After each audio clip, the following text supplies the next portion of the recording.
ಈ ಕಾರ್ಯಕ್ರಮ ಕೇವಲ ಎಜುಕೇಷನಲ್ ಉದ್ದೇಶಗಳಿಗಾಗಿ. ಇಲ್ಲಿ ಬರುವ ಯಾವುದೇ ಮಾಹಿತಿ ಹೂಡಿಕೆ ಸಲಹೆ ಆಗಿರುವುದಿಲ್ಲ.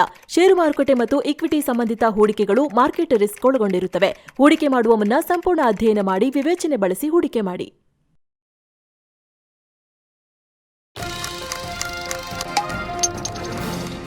ಟ್ರಂಪ್ ಆಯ್ತು, ಈಗ ನಿರ್ಮಲಾ ಸರದಿ. ಚಿನ್ನ ಬೆಳ್ಳಿಗೆ ಮತ್ತೊಂದು ಆಘಾತ.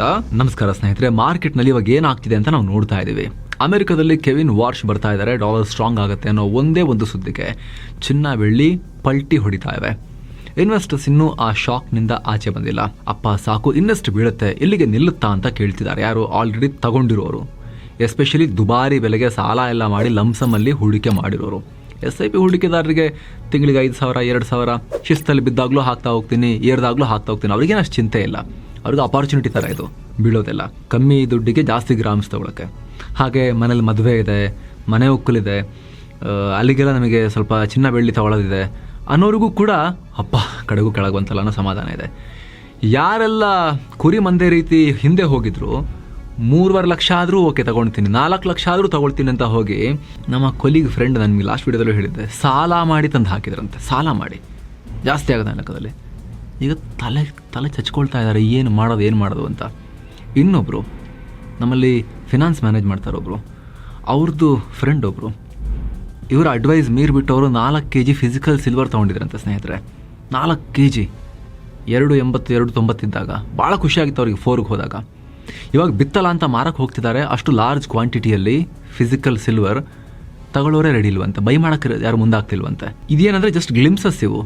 ಎಂಥ ಒಂದು ಸನ್ನಿವೇಶದಲ್ಲಿ ಈ ಸಿಲ್ವರ್ನ ಪ್ರೈಸ್ ಇದೆ ವಿಶೇಷವಾಗಿ ಅನ್ನೋದಕ್ಕೆ ಒಂದು ಹಿಂಟ್ಸ್ ನಮಗೆ ಸಿಗೋಕ್ಕೆ ಶುರುವಾಗಿದೆ. ಸರಿ, ಇದು ಅವ್ರು ಹಿಂಗೆ ಹೇಳಿದ್ರು, ಅಲ್ಲಿ ಹಂಗಾಯ್ತಂತೆ ಹಿಂಗಾಯ್ತಂತೆ ಅಂತ ಅಂಕಿಅಂಶಗಳನ್ನು ನೋಡ್ತಾ ಹೋಗೋಣ. ನಾವೀಗ ಮುಗಿತಾ ಇದೆ ಇಲ್ಲಿಗೆ.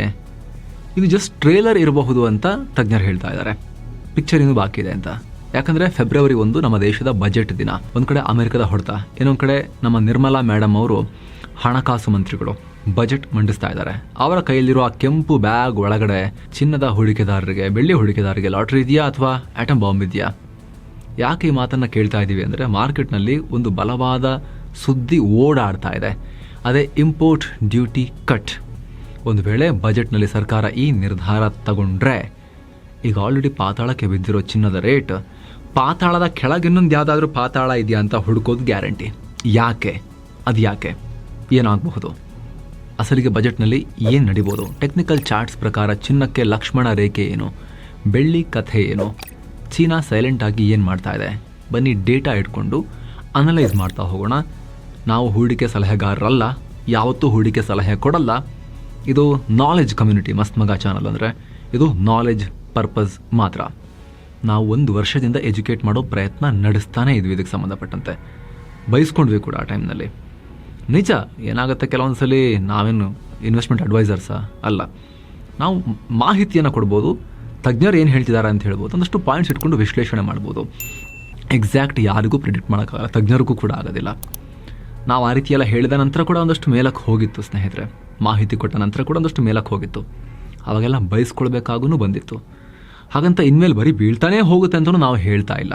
ಜಸ್ಟ್ ಡೇಟಾ ಹಿಡ್ಕೊಂಡು ಅನಲೈಸ್ ಮಾಡ್ತಾ ಹೋಗೋಣ, ಮಾರ್ಕೆಟ್ ಬಿಹೇವಿಯರ್ನ ಸ್ಟಡಿ ಮಾಡ್ತಾ ಹೋಗೋ ಪ್ರಯತ್ನವನ್ನು ಮಾಡೋಣ ಅಷ್ಟೇ. ಸುಂಕ ಇಳಿಸಿದ್ರೆ ರೇಟ್ ಉಳಿಯಲ್ಲ, ಹಿಸ್ಟ್ರಿ ಏನು ಹೇಳುತ್ತೆ? ಮೊದಲನೇದಾಗಿ ಬಜೆಟ್ ಭಯ ಏನು ಅಂತ ಅರ್ಥ ಮಾಡ್ಕೊಳ್ಳೋಣ. ನಮಗೆಲ್ಲ ನೆನಪಿರ್ಬೋದು 2024 ಜುಲೈ ತಿಂಗಳು, ಅವತ್ತು ಕೂಡ ಬಜೆಟ್ ಮಂಡನೆ ಆಗ್ತಾ ಇತ್ತು. ಅವತ್ತು ಸರ್ಕಾರ ಒಂದು ಘೋಷಣೆ ಮಾಡಿತು, ಚಿನ್ನದ ಮೇಲಿನ ಆಮದು ಸುಂಕವನ್ನು, ಬೇಸಿಕ್ ಕಸ್ಟಮ್ಸ್ ಡ್ಯೂಟಿಯನ್ನು 15% ನೇರವಾಗಿ 6%ಗೆ ಕೆಳಗಿಳಿಸ್ತೀವಿ ಅಂತ. I propose to reduce customs duties on gold and silver to 6%. ಒಂದೇ ಘೋಷಣೆ. ಮಾರ್ಕೆಟ್ ರಿಯಾಕ್ಷನ್ ಹೇಗಿತ್ತು ಗೊತ್ತಾ? ಅವತ್ತು ಒಂದೇ ದಿನ MCXನಲ್ಲಿ 10 ಗ್ರಾಮ್ ಚಿನ್ನದ ಬೆಲೆ ಬರೋಬ್ಬರಿ 4,268 ರೂಪಾಯಿ ಢಮಾರ್ ಇಂಟ್ರಾಡೇ ಫಾಲ್ ಬಿದ್ದೋಯ್ತು. 68,500 ರೂಪಾಯಿ ಆಸುಪಾಸಿಗೆ ಬಂದು ಬಿದ್ದೋಗಿತ್ತು.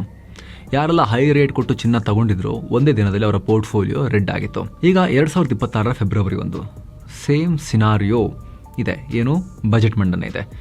ಮಾರ್ಕೆಟ್ನಲ್ಲಿ ಇನ್ಸೈಡರ್ ಮಾಹಿತಿ ಏನು ಓಡಾಡ್ತಾ ಇದೆ ಅಂತ ಹೇಳಿದ್ರೆ, ಸುದ್ದಿ ಅಥವಾ ಒಂದು ಊಹೆ ಅಥವಾ ಗೆಸ್ ವರ್ಕ್ ಏನು ನಡೀತಾ ಇದೆ ಅಂತ ಹೇಳಿದ್ರೆ, ಎಸ್, ಇದು ಅಥೆಂಟಿಕೇಟೆಡ್ ನ್ಯೂಸ್ ಅಲ್ಲ. ಇದು ನಾವು ಮೆನ್ಷನ್ ಮಾಡಿದ್ರೆ ಅದೇ ಶಬ್ದ, ಗೆಸ್, ಊಹೆ, ಇನ್ಸೈಡರ್ ಟಾಕ್. ಏನು ಅಂತ ಹೇಳಿದ್ರೆ, India Boolean and jewellers association ಮತ್ತು ಜ್ಯುವೆಲರಿ ಇಂಡಸ್ಟ್ರಿಯವರು ಸರ್ಕಾರದ ಮುಂದೆ ಒಂದು ಸ್ಟ್ರಾಂಗ್ ಡಿಮಾಂಡ್ ಇಟ್ಟಿದ್ದಾರೆ. ಈಗಿರೋ 6% ಸುಂಕವನ್ನು 4%ಗೆ ಇಳಿಸಿ ಪ್ಲೀಸ್ ಅಂತ. ಯಾಕೆ ಈ ಡಿಮಾಂಡ್? ಸ್ಮಗ್ಲಿಂಗ್ ತಡೆಯೋಕೆ. ಯಾವಾಗ ಟ್ಯಾಕ್ಸ್ ಕಮ್ಮಿ ಇರುತ್ತೋ ಕಳ್ಳ ಮಾರ್ಗದಲ್ಲಿ ಚಿನ್ನ ತರೋದು ಕಮ್ಮಿ ಆಗುತ್ತೆ. ಯಾಕೆ ತಲೆ ಕೆಡಿಸ್ಕೋಬೇಕು? ಈಗ ನೀವು ಒಂದು ವಸ್ತು ಮೇಲೆ ಸಿಕ್ಕಾಪಟ್ಟೆ ಸುಂಕ ಇದ್ದರೆ ಆ ಸುಂಕವನ್ನು ಅವಾಯ್ಡ್ ಮಾಡೋಕ್ಕೋಸ್ಕರ ಕಳ್ಳ ಸಾಗಾಣಿಕೆ ಮಾಡ್ತಾರಲ್ವ. ಸುಂಕ 0 ಇದ್ದರೆ ಕಳ್ಳ ಸಾಗಾಣಿಕೆ ಮಾಡೋದರ ಲಾಭ ಏನಿದೆ ಅಲ್ವಾ? ಹಾಗಾಗಿ ಕಮ್ಮಿ ಮಾಡಿ, ಕಳ್ಳ ಸಾಗಾಣಿಕೆ ಕಮ್ಮಿ ಆಗುತ್ತೆ ಚಿನ್ನ ಬೆಳ್ಳಿ ಮೇಲೆ ಅನ್ನೋದು ಈಗ ಒಂದು ಬೇಡಿಕೆ ಇಟ್ಟಿದ್ದಾರೆ. ಸರ್ಕಾರಕ್ಕೆ ರೆವಿನ್ಯೂ ಬರುತ್ತೆ ರೀ, ಇನ್ನೂ ಚೆನ್ನಾಗಿ ಗೋಲ್ಡ್ ಸಿಲ್ವರ್ ಬಂದು ದೇಶಕ್ಕೆ ಲೀಗಲ್ ರೂಟಲ್ಲಿ ಬಂದು ಅನ್ನೋ ವಾದ ಇದೆ. ಸರಿ, ಲಾಜಿಕ್ ಚೆನ್ನಾಗಿದೆ, ಆದರೆ ಇಂಪ್ಯಾಕ್ಟ್ ಈ ಕ್ಷಣಕ್ಕೆ ನಿರ್ಮಲಾ ಸೀತಾರಾಮನ್ ಅವರು ಆಯಿತು ತಥಾಸ್ತು ಆಮದು ಸುಂಕವನ್ನು 4%ಗೆ ಇಳಿಸ್ತಾ ಇದ್ದೀವಿ ಅಂತ ಹೇಳಿದರೆ ಒಂದು ವೇಳೆ ನೆಕ್ಸ್ಟ್ ಏನಾಗುತ್ತೆ? Simple mathematics. ಸುಂಕ 2% ಕಮ್ಮಿ ಆಯಿತು ಅಂದರೆ ನೇರವಾಗಿ ಚಿನ್ನದ ಬೆಲೆಯಲ್ಲೂ ಕೂಡ ಡೌನ್ ಆಗುತ್ತೆ 2%.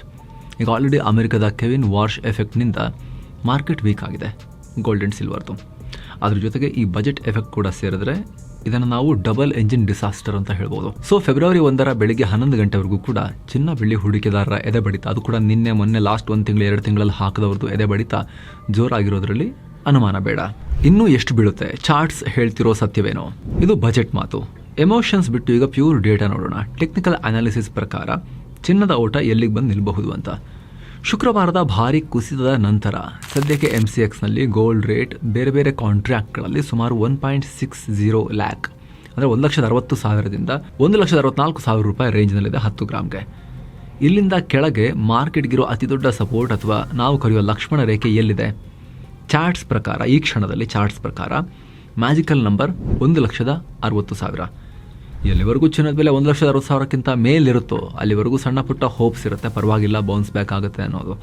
ಆದರೆ ಹುಷಾರ್, ಒಂದು ವೇಳೆ ಬಜೆಟ್ ಸುದ್ದಿನೋ ಅಥವಾ ಅಮೆರಿಕದ ಪ್ರೆಷರು ಇನ್ನೂ ಜಾಸ್ತಿಯಾಗಿ ಸೆಲ್ಲರ್ಸ್ ಜಾಸ್ತಿಯಾಗಿ ಬೈಯರ್ಸೇ ಇಲ್ಲ ಅಂತಾದರೆ ಈ 1,60,000 ಲೆವೆಲ್ ಬ್ರೇಕ್ ಆಗ್ಬೋದು.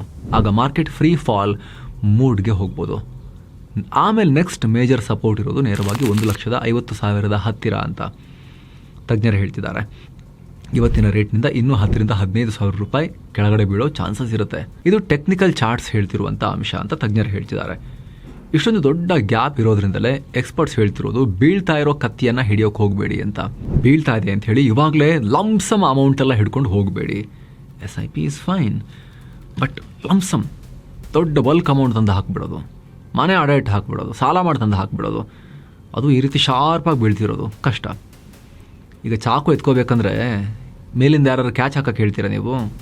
ಕ್ಯಾಚ್ ಹಾಕೋದು ಹಿಡಿದ್ರೆ ಕೈ ಕುಯ್ದೋಗ್ಬಿಡುತ್ತೆ. ಅದು ಕೆಳಗೆ ಬಂದು ಬಿದ್ದ ಮೇಲೆ ಸೆಟಲ್ ಆದಮೇಲೆ ಎತ್ಕೊತೀರಲ್ವಾ, ಅಥವಾ ಕೆಳಗೆ ಇಟ್ಟ ಮೇಲೆ ತೊಗೊಳ್ತೀರಲ್ವಾ, ಆ ಥರ. ಬೆಳ್ಳಿ ಕತೆ ಇನ್ನೂ ಡೇಂಜರ್, ಹುಷಾರ್. ಸ್ನೇಹಿತರೆ, ನಾವು ರಿಪೀಟೆಡ್ಲಿ ಹೇಳ್ತಾ ಇದ್ದೀವಿ, ಬೆಳ್ಳಿ ಚಿನ್ನಕ್ಕಿಂತಲೂ ವಾಲಟೈಲ್, ಸ್ಟಾಕ್ ಮಾರ್ಕೆಟ್ಗಿಂತಲೂ ವಾಲಟೈಲ್ ಅದು ಅಂತ. ಹಿಸ್ಟ್ರಿ ಅದನ್ನೇ ಹೇಳುತ್ತೆ. ಕೆಲವರೆಲ್ಲ 2-3 ವರ್ಷದಷ್ಟೇ ನೋಡ್ಕೊಂಡು ಮಾತಾಡ್ತಿದ್ದಾರೆ ಸ್ನೇಹಿತರೆ, ಆದರೆ ಹಿಸ್ಟ್ರಿ ಹೇಳುತ್ತೆ ಚಿನ್ನ ಬೆಳ್ಳಿ ಎರಡೂ ವಾಲಟೈಲ್. ಚಿನ್ನ ಅಂತೂ ಈಕ್ವಲಿ ಸ್ಟಾಕ್ ಮಾರ್ಕೆಟ್ನಷ್ಟೇ ವಾಲಟೈಲ್, ಮೇಲೆ ಕೆಳಗೆ ಆಗ್ತಿರುತ್ತೆ. ವರ್ಷಾನುಗಟ್ಟಲೆ ರಿಟರ್ನೇ ಕೊಡೋದಿಲ್ಲ ಕೆಲವೊಂದು ಸಲ, 7-8 ವರ್ಷ ಎಲ್ಲ. ಬೆಳ್ಳಿ ಅಂತೂ ಸ್ಟಾಕ್ ಮಾರ್ಕೆಟ್ಗಿಂತಲೂ ಜಾಸ್ತಿ ವಾಲಟೈಲ್ ಅಂತ. ಅಂತಾರಾಷ್ಟ್ರೀಯ ಮಾರುಕಟ್ಟೆಯಲ್ಲಿ ಬೆಳ್ಳಿಗಿದ್ದ ಮೇಜರ್ ಸಪೋರ್ಟ್ $80 ಪರ್ ಔನ್ಸ್. ಈಗ ನಡೀತಿರೋ ರಕ್ತಪಾತದಲ್ಲಿ ಆ ಸಪೋರ್ಟ್ ಅಲುಗಾಡ್ತಾ ಇದೆ. MCXನಲ್ಲಿ ಸದ್ಯಕ್ಕೆ ಬೆಲೆ 2.9 ಲಕ್ಷದಿಂದ 3.2 ಲಕ್ಷದ ಆಸುಪಾಸು, ಆ ರೇಂಜ್ನಲ್ಲಿದೆ. 4 ಲಕ್ಷ ಕ್ರಾಸ್ ಮಾಡಿದ್ದು ಎಲ್ಲಿ 2.9 ಲಕ್ಷ ಅಲ್ಲಿಗೆ ಬಂದು ನಿಂತ್ಕೊಂಡಿದೆ. ಒಂದು ವೇಳೆ ಈ 2.9 ಲಕ್ಷದ ಸಪೋರ್ಟ್ ಏನಾದರೂ ಬ್ರೇಕ್ ಆದರೆ ನೆಕ್ಸ್ಟ್ ನಿಲ್ದಾಣ ಯಾವುದು ಗೊತ್ತಾ? ಅಂತಾರಾಷ್ಟ್ರೀಯ ಲೆವೆಲ್ನಲ್ಲಿ $70-80 ರೂಪಾಯಿಗೆ ಕನ್ವರ್ಟ್ ಮಾಡಿದ್ರೆ MCX ಲೆವೆಲ್ನಲ್ಲಿ ನೋಡೋದಾದರೆ ಮುಂದಿನ ಸ್ಟ್ರಾಂಗ್ ಸಪೋರ್ಟ್ ಇರೋದು 2,63,000ದಿಂದ 2,73,000 ಹತ್ತಿರ. ಅಂದರೆ ಯೋಚನೆ ಮಾಡಿ, ಈಗಿರೋ ಬೆಲೆಯಿಂದ ಇನ್ನೂ 20,000-30,000 ರೂಪಾಯಿ ರಿಸ್ಕ್ ಬೆಳ್ಳಿಯಲ್ಲಿದೆ ಅಂಥೇಳಿ ತಜ್ಞರು ಹೇಳ್ತಿದ್ದಾರೆ. ಸೊ ಸಣ್ಣ ಹೂಡಿಕೆದಾರರು ಬೆಳ್ಳಿ ಹತ್ತಿರ ಹೋಗುವಾಗ 100 ಸಲ ಯೋಚನೆ ಮಾಡಲೇಬೇಕು. ಲಂಸಮ್ ಹೂಡಿಕೆದಾರರು ಅಥವಾ ಬೆಟ್ಟಿಂಗ್ ಥರ, ಜೂಜ್ ಥರ ಇದರಲ್ಲಿ ದುಡ್ಡು ಮಾಡಬೇಕು ಅಂತ ಯೋಚನೆ ಮಾಡ್ತಿರೋರು. ಇನ್ನು ಸ್ನೇಹಿತರೆ, ಎಲ್ಲ ಟೆನ್ಷನ್ ನಡುವೆ ಒಂದು ವಿಚಾರ ಸ್ಪಷ್ಟ. ಈ ಚಿನ್ನ ಬೆಳ್ಳಿ ಈಕ್ವಿಟಿ ಇವೆಲ್ಲ ಇಷ್ಟೊಂದು ವಾಲಟೈಲ್ ಇರಬೇಕಾದ್ರೆ, ಅನಿಶ್ಚಿತತೆ ಇರಬೇಕಾದ್ರೆ ಲೈಫ್ ಏನು ಹೇಳಿ, ಇನ್ನೂ ಅನ್ಸರ್ಟನ್, ಇನ್ನೂ ಗ್ಯಾರಂಟಿ ಇಲ್ಲ, ಯಾವಾಗ ಏನಾಗುತ್ತೆ ಅಂತ ಹೇಳೋಕ್ಕಾಗೋದಿಲ್ಲ ಅಲ್ವಾ? ಅಂಥ ಸಂದರ್ಭದಲ್ಲಿ ಏನು ಮುಖ್ಯ ಆಗುತ್ತೆ? ಫ್ಯಾಮಿಲಿಯ ಫಿನಾನ್ಷಿಯಲ್ ಸೆಕ್ಯೂರಿಟಿ ಮುಖ್ಯ ಆಗುತ್ತೆ. ದುಡಿತಾ ಇರೋ ವ್ಯಕ್ತಿ ಮೇಲೆ ಫ್ಯಾಮಿಲಿ ಡಿಪೆಂಡ್ ಆಗಿದೆ ಅಂತ ಹೇಳಿದ್ರೆ, ದುಡಿತಾ ಇರೋ ವ್ಯಕ್ತಿಯನ್ನು ಕಳ್ಕೊಂಡ್ರೆ ಫ್ಯಾಮಿಲಿಗೆ ಆರ್ಥಿಕವಾಗಿ ದಿಕ್ಕೇನು ಅನ್ನೋದಕ್ಕೆ ಆನ್ಸರ್ರೆ ಟರ್ಮ್ ಇನ್ಶೂರೆನ್ಸ್. 400ರಿಂದ 600 ರೂಪಾಯಿಗೆಲ್ಲ ನಿಮ್ಗೆ ಯಂಗ್ ಏಜ್ನಲ್ಲಿದ್ದರೆ 1 ಕೋಟಿ ರೂಪಾಯಿವರೆಗೂ ಕೂಡ ಕವರೇಜ್ ಸಿಗುತ್ತೆ. 700-800 ರೂಪಾಯಿಗೆ 2 ಕೋಟಿ ರೂಪಾಯಿ ತನಕ ಕವರೇಜ್ ಸಿಗುತ್ತೆ. GST ಬೇರೆ ಕಮ್ಮಿ ಆಗಿರೋದ್ರಿಂದ ಏಜ್ ಜಾಸ್ತಿ ಆಗ್ತಾ ಹೋದಾಗೂ ಕೂಡ ಪ್ರೀಮಿಯಮ್ ಜಾಸ್ತಿ ಆಗುತ್ತೆ. ಹಾಗಾಗಿ ಎಷ್ಟಾಗುತ್ತೆ ಅಷ್ಟು ಬೇಗ ಸೇರೋದು ಒಳ್ಳೆಯದು. ಇಂಥ ಯಾವುದೇ ಎಕ್ಸ್ಪರ್ಟ್ಸ್ನ ಕೇಳಿ ಇದನ್ನು ತಗೊಳ್ಳಿ ಅಂತ ಹೇಳ್ತಾರೆ. ಇನ್ವೆಸ್ಟ್ ಮಾಡೋಕ್ಕಿಂತ ಮುಂಚೆ, ಸೇವಿಂಗ್ ಮಾಡೋಕ್ಕಿಂತ ಮುಂಚೆ ಫಸ್ಟ್ ಇದು ಮಾಡಿಸಿದ್ದೀರಾ ಅಂತ ಕೇಳ್ತಾರೆ, ಟರ್ಮ್ ಮತ್ತು ಹೆಲ್ತ್ ಇನ್ಶೂರೆನ್ಸ್. ಸೊ ನೀವಿನ್ನೂ ಕೂಡ ಟರ್ಮ್ ಇನ್ಶೂರೆನ್ಸ್ ಮಾಡಿಸಿಲ್ಲ ಅಂತ ಹೇಳಿದ್ರೆ ಸ್ನೇಹಿತರೆ, ದಯವಿಟ್ಟು ಡಿಸ್ಕ್ರಿಪ್ಷನ್ ಮತ್ತು ಪಿನ್ ಮಾಡಿರೋ ಕಾಮೆಂಟಲ್ಲಿರೋ ಲಿಂಕ್ ಮೂಲಕ ಟರ್ಮ್ ಇನ್ಶೂರೆನ್ಸ್ ಮಾಡಿಸ್ಬೋದು. ಆ ಮೂಲಕ ನಿಮ್ಮ ಫ್ಯಾಮಿಲಿಗೆ ಫಿನಾನ್ಷಿಯಲ್ ಸೆಕ್ಯೂರಿಟಿಯನ್ನು ಒದಗಿಸ್ಬೋದು. ದುರದೃಷ್ಟವಶಾತ್ ದುಡಿತಾ ಇರೋ ವ್ಯಕ್ತಿಯನ್ನು ಕಳ್ಕೊಂಡ್ರೆ ಆ 1 ಕೋಟಿ 2 ಕೋಟಿ ಎಷ್ಟಕ್ಕೆ ಮಾಡಿಸಿರ್ತೀರ ಲಂಸಮ್ ಆಗಿ ಟ್ಯಾಕ್ಸ್ ಫ್ರೀ ಆಗಿ ಫ್ಯಾಮಿಲಿಗೆ ಸಿಗುತ್ತೆ. ಸೊ ಯಾರೆಲ್ಲ ಮಾಡಿಸಿಲ್ಲ, ಮಾಡೋ ಆಸಕ್ತಿ ಇದೆ, ಡಿಸ್ಕ್ರಿಪ್ಷನ್ ಪಿನ್ ಮಾಡಿರೋ ಕಾಮೆಂಟ್ನಲ್ಲಿರೋ ಲಿಂಕನ್ನು ಮಿಸ್ ಇಲ್ಲದೆ ಚೆಕ್ ಮಾಡಿ. ಡ್ರ್ಯಾಗನ್ ಗೇಮ್ ರೇಟ್ ಬೀಳಿಸಿದ್ದು ಚೀನಾನ. ಎಸ್, ತೆರೆಮರೆಯಲ್ಲಿ ರಹಸ್ಯ ಆಟ ನಡೀತಾ ಇದೆ. ಅದರ ಮಾಸ್ಟರ್ ಮೈಂಡ್ ಚೈನಾ. ಈ ಸಲದ ಕುಸಿತಕ್ಕೆ ಕೇವಲ ಅಮೆರಿಕದ ಕೆವಿನ್ ವಾರ್ಷ್ ಅಷ್ಟೇ ಕಾರಣ ಅಲ್ಲ, ಚೈನಾ ಕೂಡ ಕಾರಣ. ಜನವರಿ 22 ಮತ್ತು ಜನವರಿ 30 ಆಸುಪಾಸಲ್ಲಿ ಚೀನಾದ ಶಾಂಘೈ ಫ್ಯೂಚರ್ಸ್ ಎಕ್ಸ್ಚೇಂಜ್ ಒಂದು ಮಹತ್ವದ ರೂಲ್ಸ್ ಜಾರಿಗೆ ತಂತು. ಚಿನ್ನ ಮತ್ತು ಬೆಳ್ಳಿ ಟ್ರೇಡಿಂಗ್ ಮೇಲಿನ ಮಾರ್ಜಿನನ್ನು ಏರಿಕೆ ಮಾಡಿತು. ಇದರ ಅರ್ಥ ಏನು? ಯಾರೆಲ್ಲ ಸಾಲ ಮಾಡಿ ಸ್ಪೆಕ್ಯುಲೇಟ್ ಮಾಡಿ ಚಿನ್ನದ ಬೆಲೆ ಏರಿಸ್ತಾ ಇದ್ರು ಅವರಿಗೆ ಬ್ರೇಕ್ ಬಿತ್ತು. ಸಾಕು, ನಿಲ್ಲಿಸಿ ನಿಮ್ಮ ಆಟ ಅಂತ ಚೀನಾ ಸರ್ಕಾರ ಲಗಾಮ್ ಹೇಳಿತು. ಅದರ ಪರಿಣಾಮವೇ ಈ ದಿಢೀರ್ ಕುಸಿತ. ಇಲ್ಲೊಂದು ಟ್ವಿಸ್ಟ್ ಇದೆ. ಚೀನಾ ಯಾಕೆ ರೇಟ್ ಬೀಳಿಸ್ತು? ಕಳೆದ ಕೆಲ ತಿಂಗಳುಗಳಿಂದ ಚೀನಾ ಸೆಂಟ್ರಲ್ ಬ್ಯಾಂಕ್ PBOC ನಿರಂತರವಾಗಿ ಚಿನ್ನ ಖರೀದಿ ಮಾಡ್ತಾನೆ ಇದೆ, ಅಕ್ಯುಮುಲೇಷನ್. ಆದರೆ ರೇಟ್ ಆಕಾಶಕ್ಕೆ ಏರಿದಾಗ ಅವ್ರಿಗೂ ಕಷ್ಟ ಆಗ್ತಿತ್ತು. ಮಾರ್ಕೆಟ್ ಎಕ್ಸ್ಪರ್ಟ್ಸ್ ಪ್ರಕಾರ ಚೀನಾ ಬೇಕು ಅಂತಲೇ ರೂಲ್ ಸ್ಟ್ರೈಟ್ ಮಾಡಿ ರೇಟ್ ಬೀಳಿಸಿ ಈಗ ಬಿದ್ದಿರೋ ರೇಟ್ನಲ್ಲಿ ಮತ್ತೆ ಸೈಲೆಂಟ್ ಬೈಯಿಂಗ್ ಶುರು ಮಾಡೋ ಪ್ಲಾನ್ ಮಾಡಿರಬಹುದು ಅಂತ. ಯಾಕಂದರೆ ಯುದ್ಧದ ಭೀತಿ ಇನ್ನೂ ಹೋಗಿಲ್ಲ ಗ್ಲೋಬಲಿ. ತೈವಾನ್ ಮೇಲೂ ಕೂಡ ಕಣ್ಣು ಹಾಕೊಂಡು ಕೂತಿದ್ದಾರೆ ಚೈನೀಸ್, ತೈವಾನ್ ನುಂಗಬೇಕು ಅಂತ. ಸೊ ಡಾಲರ್ ಬಿಟ್ಟು ಚಿನ್ನದ ಕಡೆಗೆ ಶಿಫ್ಟ್ ಆಗೋದು ಚೀನಾದ ಲಾಂಗ್ ಟರ್ಮ್ ಪ್ಲಾನ್ ಇರಬಹುದು ಅಂತ. ಸೊ ಅವರು ಮತ್ತೆ ಯಾವಾಗ ಮಾರ್ಕೆಟ್ಗೆ ಎಂಟ್ರಿ ಕೊಡ್ತಾರೋ ಆಗ ಚಿನ್ನದ ಬೆಲೆ ಸ್ಪ್ರಿಂಗ್ ಥರ ಮತ್ತೆ ಚಿಮ್ಮಲೂಬಹುದು. ಆದರೆ ಅದು ಯಾವಾಗ ಆಗುತ್ತೆ ಅನ್ನೋದೆಲ್ಲ ಊಹಾಪೋಹ. ಸದ್ಯಕ್ಕೆ ಯಾರಿಗೂ ಗೊತ್ತಿಲ್ಲ ಜಿನ್ಪಿಂಗ್ ತಲೆಯಲ್ಲಿ ಏನಾಗ್ತಿದೆ ಅಂತ ಹೇಳಿ. ಜಿನ್ಪಿಂಗಿಗೆ ಬಿಟ್ಟರೆ ಬಜೆಟ್ ಮುಗಿಯೋವರೆಗೂ ಕಾಯ್ಬೇಕಾ ಸ್ನೇಹಿತರೆ? Point number 1, the wait. February 1 ಬೆಳಗ್ಗೆ 11 ಗಂಟೆಗೆ ನಿರ್ಮಲಾ ಸೀತಾರಾಮನ್ ಅವರು ಬಜೆಟ್ ಮಂಡನೆ ಶುರುವಾಗುತ್ತೆ. ಅಲ್ಲಿವರೆಗೂ ಕೂಡ ಸ್ನೇಹಿತರೆ ಮತ್ತೆ ರಿಪೀಟ್ ಅದೇ ಹೇಳೋದು. ಸಿಕ್ಕಾಪಟ್ಟೆ ಮೇಲಕ್ಕೆ ಹೋಗ್ತಿರೋ ವಸ್ತುವಲ್ಲಿ ಲಂಸಮ್, ಅದು ಯಾವುದೇ ಆಗಿರೋ, ಸ್ಟಾಕ್ ಮಾರ್ಕೆಟ್ ಆಗಿರ್ಬೋದು, ಬಿಟ್ಕಾಯಿನ್ ಆಗಿರ್ಬೋದು, ಅಥವಾ ಚಿನ್ನ ಬೆಳ್ಳಿ ಆಗಿರ್ಬೋದು, ಏನೇ ಆಗಿರ್ಬೋದು, ಲಂಸಮ್ ಯಾವ ಕಾರಣಕ್ಕೂ ಸೂಕ್ತ ಅಲ್ಲ ಅಂತ ತಜ್ಞರು ಹೇಳ್ತಾರೆ. ಶಾರ್ಪ್ ಪ್ರೈಸ್ ಆಗಿರುವಂಥ ಯಾವುದೇ ಅಸೆಟ್ ಕ್ಲಾಸಲ್ಲಿ. ಹಾಗಾಗಿ ಬಜೆಟ್ ಮಂಡನೆ ಆಗೋವರೆಗೂ ಕೂಡ ದಯವಿಟ್ಟು ಬೀಳ್ತಾ ಇದೆ ಅನ್ನೋ ಕಾರಣಕ್ಕೋಸ್ಕರ ಲಂಸಮ್ ಹೂಡಿಕೆ ಸೂಕ್ತ ಅಲ್ಲ ಅಂತ ತಜ್ಞರು ಹೇಳ್ತಾರೆ. SIP ಅವರಿಗೆ ಮ್ಯಾಟರ್ ಆಗೋದಿಲ್ಲ. ಅವರು ಲಾಸ್ಟ್ ಇಯರು ಬೈ ಮಾಡ್ತಾ ಇದ್ರು, ಈ ವರ್ಷನೂ ಬೈ ಮಾಡ್ತಿದ್ದಾರೆ, ಇವಾಗಲೂ ಬೈ ಮಾಡ್ತಾರೆ, ನೆಕ್ಸ್ಟ್ ಮಂತ್ ಬೈ ಮಾಡ್ತಾರೆ, ಅದರ ನೆಕ್ಸ್ಟ್ ಮಂತ್ ಬೈ ಮಾಡ್ತಾರೆ. ಸ್ಮಾಲ್ ಕ್ವಾಂಟಿಟಿಲಿ ಬೈ ಮಾಡ್ತಾ ಹೋಗ್ತಾರೆ. ರೇಟ್ ಬಿದ್ದಾಗ ಜಾಸ್ತಿ ಗ್ರಾಮ್ ಸಿಗುತ್ತೆ, ರೈಸ್ ಆದಾಗ ಆ ರ್ಯಾಲಿಯಲ್ಲಿ ಪಾರ್ಟಿಸಿಪೇಟ್ ಮಾಡ್ತಾರೆ ಅವರು. ಅವರಿಗೆ ಬೇರೆ ಲೆಕ್ಕ. ಲಂಸಮ್ ಹೂಡಿಕೆದಾರರಿಗೆ ಹೇಳ್ತಿರೋದು ಪ್ಲೀಸ್ ಬಿ ಕೇರ್ಫುಲ್ ಅಂತ. Point number 2, the opportunity. ಒಂದು ವೇಳೆ ಬಜೆಟ್ನಲ್ಲಿ ನಿಜವಾಗ್ಲೂ 4%ಗೆ ಸುಂಕ ಇಳಿಸಿ ಚಿನ್ನದ ಬೆಲೆ 1,60,000 ಹತ್ತಿರ ಬಿತ್ತು ಅಂತ ಹೇಳಿದ್ರೆ, ಅದಕ್ಕಿಂತ ಕೆಳಗೆ ಬಂದರೆ ಅದು ತುಂಬ ಜನ ಹೂಡಿಕೆದಾರರಿಗೆ ಮತ್ತು ಮದುವೆ ಮಾಡಬೇಕು ಅಂತ ಕಾಯ್ತಿರೋರಿಗೆ ಅವರಿಗೆಲ್ಲ ಒಂದು ಅಪಾರ್ಚುನಿಟಿ ಥರ. ಯಾಕಂದರೆ ಸ್ನೇಹಿತರೆ, ತಜ್ಞರ ಪ್ರಕಾರ ಟೆಕ್ನಿಕಲಿ ಮೇಜರ್ ಸಪೋರ್ಟ್ ಪ್ರೈಸ್ ಹತ್ತಿರ ಬೆಲೆ ಸಿಕ್ಕಾಗ ಅದು ಯಾವಾಗಲೂ ಕೂಡ ಅಷ್ಟೊಂದು ಇಡಿಯಾಟಿಕ್ ಡಿಸಿಷನ್ ಆಗೋದಿಲ್ಲ ಅಂತ ತಜ್ಞರು ಹೇಳ್ತಾರೆ. ಮೂರ್ಖತನ ಆಗೋದಿಲ್ಲ ಅಂಥೇಳಿ. ಮತ್ತು ಕೆಳಗೆ ಹೋಗೋಕ್ಕೆ ಚಾನ್ಸ್ ಇಲ್ಲ ಅಂತಲ್ಲ, ಬಟ್ ಆಕಾಶ ಮುಟ್ಟಿದಾಗ ಅದನ್ನು ಹತ್ತಿ ಹಿಡಿಯೋಕ್ಕೆ ಹೋಗೋದ್ರ ಬದಲಿಗೆ ಕೆಳಗಿರೋ ಟೈಮ್ನಲ್ಲಿ ಈಸಿಯಾಗಿ ಕೊಯ್ಯೋದು ಅದು ಸ್ಮಾರ್ಟ್ ಐಡಿಯಾ ಅಂತ. Point number 3, long term vision. Long term vision ಏನು ಸ್ನೇಹಿತರೆ? Asset allocation.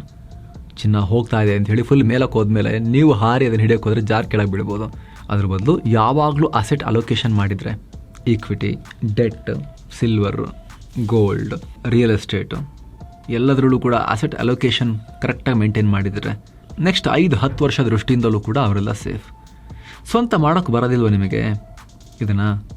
Multi asset allocation mutual funds ಇದ್ದಾವೆ.